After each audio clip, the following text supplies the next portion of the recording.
વધેલા રોટલીના લોટનો તમે શું કરો છો? Hello friends, welcome to kitchen art. જો તમારે પણ સવાર સાંજ રોટલીનો લોટ વધતો હોય તો આ રેસીપી જરૂરથી જોજો, કારણ કે આજે આપણે એક એવી રેસીપી બનાવીશું જે બજારમાં તો ખૂબ જ મોંઘી મળે છે અને આપણે તો આ રેસીપીને ફક્ત 4 મિનિટમાં જ બનાવી લેશું.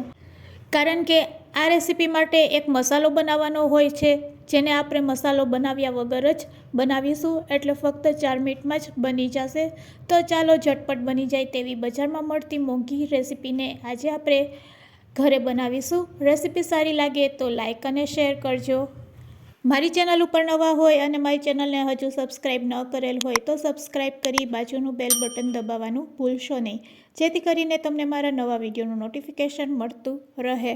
તો સૌથી પહેલાં અહીંયા આપણે રોટલીનો લોટ લેશું, જેને આપણે ફ્રીજમાં રાખેલો હતો. ફ્રેન્ડ્સ, તો અહીંયા આપણો રોટલીનો લોટ વધી જાય છે ત્યારે આપણે શું કરવું? તો આજે આપણે બાળકોને લંચ બોક્સમાં પણ આપી શકાય, તેમજ હલકી ફૂલકી ભૂખમાં તેમજ ડિનરમાં બનાવી શકાય તેવી રેસીપી બનાવીશું વધેલા રોટલીના લોટમાંથી.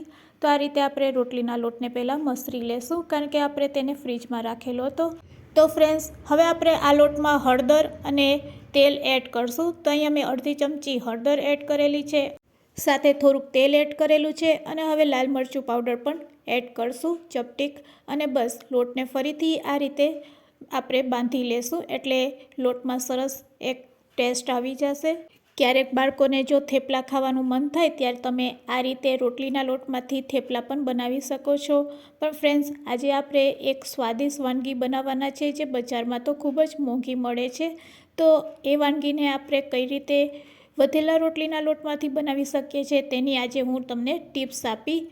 આ વાનગી બનાવવા માટે મસાલો બનાવવો પડે છે, પણ અહીંયા આપણે મસાલો બનાવ્યા વગર જ ખૂબ જ સહેલી રીતે અને ખૂબ જ ઝડપથી ઘરમાં રહેલા ઇન્ગ્રીડિયન્ટ્સમાંથી આજે આપણે આ વાનગી બનાવી લેવાના છે. તો આ રીતે આપણે લોટને મસળી લેશું અને સરસ સોફ્ટ બનાવી લેશું. હવે તેમાંથી આપણે લુવા બનાવી લેશું. તો મેં અહીંયા 3 લુવા બનાવેલા છે અને એક લુવાને આપણે પાટલા ઉપર લઈ લેશું.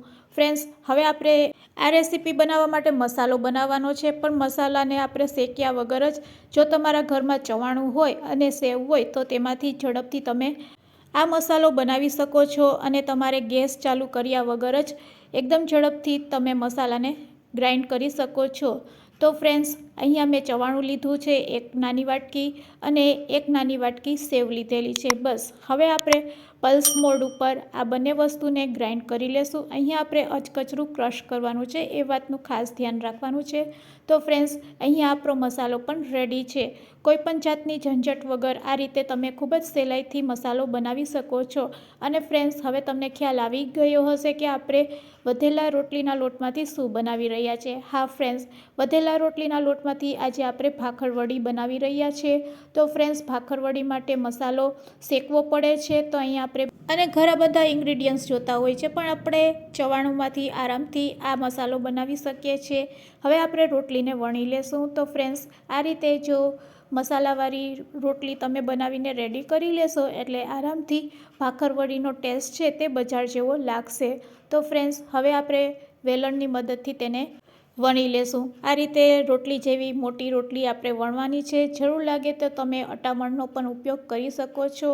અને બસ આ રીતે મોટી રોટલી વણ્યા પછી તેના ઉપર આપણે સોસ લગાડવાનો છે. તો આપણે કયો સોસ લગાડશું તે પણ હું તમને આગળ જણાવું છું.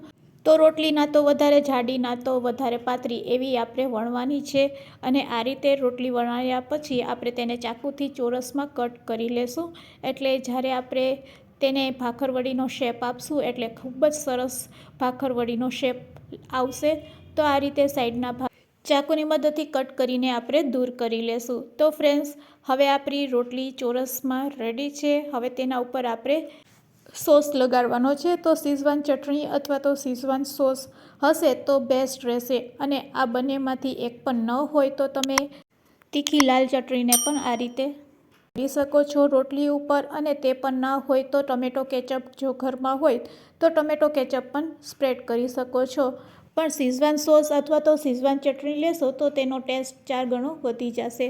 તો આ રીતે આપણે શીઝવાન ચટણીને સ્પ્રેડ કરી દેશું. અને આ રીતે સ્પ્રેડ કર્યા પછી આપણે જે રેડી કરેલો ચવાણાનો મસાલો છે તે આ રીતે ચમચીથી સ્પ્રેડ કરશું તેના ઉપર.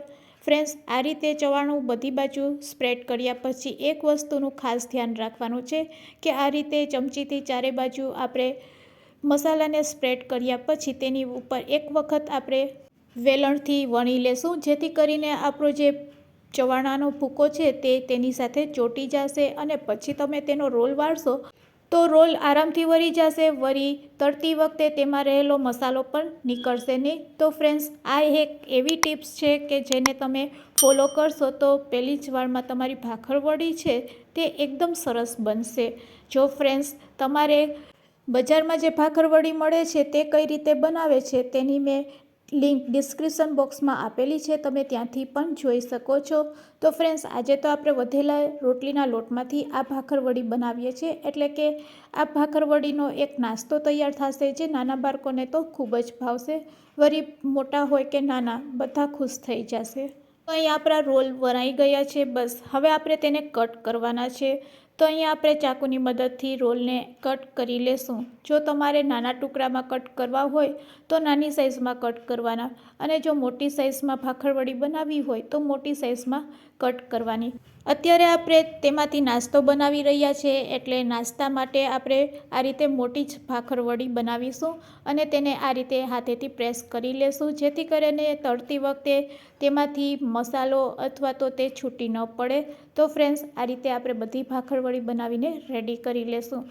ફ્રેન્ડ્સ, આ ચેનલ ઉપર ટેક પ્રોડક્ટ ઓપ્શન છે, જેનાથી તમે ઘણી બધી વસ્તુ ખરીદી શકો છો તમારા કિચન માટે. અત્યારે આપણે તેનો ઇન્સ્ટન્ટ નાસ્તો બનાવી રહ્યા છીએ, પણ જો તમારે તેને સ્ટોર કરવી હોય તો આ ભાખરવડીને તમારે 2 વખત તળવી પડશે, એટલે કે 80% તળ્યા પછી ફરીથી તેને બીજી વાર તળવી પડશે. અને જો તમારે નાસ્તામાં લેવી હોય અને 1-2 દિવસ માટે સ્ટોર કરવી હોય તો તમે એક જ વાર તેને ફ્રાય કરીને એન્જોય કરી શકો છો. તો ગોલ્ડન બ્રાઉન કલરની ભાખરવડી તળાઈ જાય પછી તેને આપણે તેલમાંથી કાઢી લેશું. તો ફ્રેન્ડ્સ, અહીં આપણી ભાખરવડી તળાઈ ગઈ છે તો તેને આપણે તેલમાંથી કાઢી લેશું. આ રીતે આપણે બીજી બેચમાં પણ ભાખરવડીને એડ કરી દેશું અને તેને તેલમાં તળી લેશું. તો ફ્રેન્ડ્સ, અહીંયા આપણી બધી ભાખરવડી તળાઈ ગઈ છે, તમે જોઈ શકો છો. દેખાવમાં એટલી સરસ લાગે છે, એટલી જ ખાવામાં પણ ટેસ્ટી લાગે છે. તો ફ્રેન્ડ્સ, તેના અવાજથી તમને ખ્યાલ આવી જશે કે આપણી ભાખરવડી છે તે કેટલી ક્રિસ્પી બની છે. તો ફ્રેન્ડ્સ, જો બીજી વાર તમે તેને તળશો તો તે વધારે ક્રિસ્પી બનશે અને એકદમ બજારના ટેસ્ટ જેવી લાગશે.